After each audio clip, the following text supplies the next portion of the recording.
Armenia went to the brink of crisis minutes after Prime Minister Nikol Pashinyan signed an agreement to end the conflict in Nagorno-Karabakh. Grief and frustration poured out of the Armenian people on the streets of the capital in Yerevan, following the shocking announcement on Wednesday, November 18, 2020. The signed peace deal includes territorial concessions that benefit Azerbaijan, and the presence of peacekeepers from Russia for at least the next 5 years.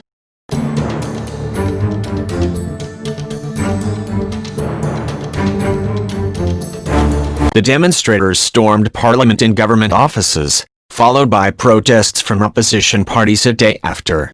They demanded Pashinyan resign and be replaced by a new leader. The action, which began at the Opera Theatre, was marred by insults against the Armenian PM. The crowd shouted, "Nikol, the traitor," then headed for the parliament building to call for the impeachment of Pashinyan. As reported by Al Jazeera on Thursday, November 19, 2020, riot police were deployed to control the crowd, and they made several arrests.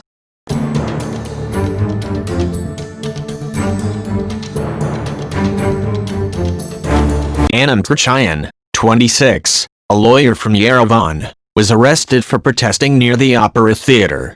He was taken to the police station, but released several hours later. "I protested to protect my land, the land that Pashinyan has now given to Azerbaijan, where thousands of Armenians were killed.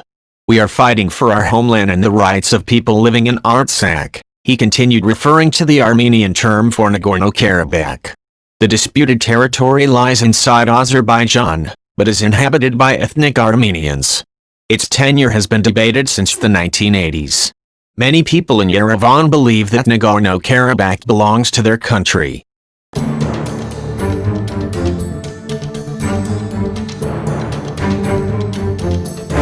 During the most recent fighting that lasted more than a month, no less than 1,000 people were killed, including dozens of civilians on both sides.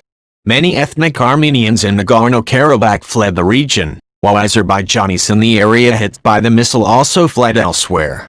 "I work with abandoned children and I have to meet them today to tell them they will never be able to go home, because their PM has handed them over," said an unnamed protester. "If our country is going to be handed over, it could be done 44 days ago and we will not lose thousands of lives."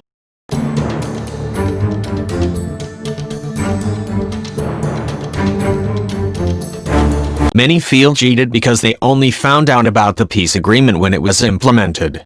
They said the signing was undemocratic without the involvement of the people. Apart from rampant street protests, Richard Yerevan, director of the consulting firm for the Regional Studies Center in Yerevan, said the demonstration was not strong enough to push Pashinyan out. He had no rivals or alternatives to trust. However, frustration is real, it is true. The Armenian government and military have also denied claims of crushing defeat, such as the loss of the strategic city of Shushi, or Shusha in Azerbaijani terms.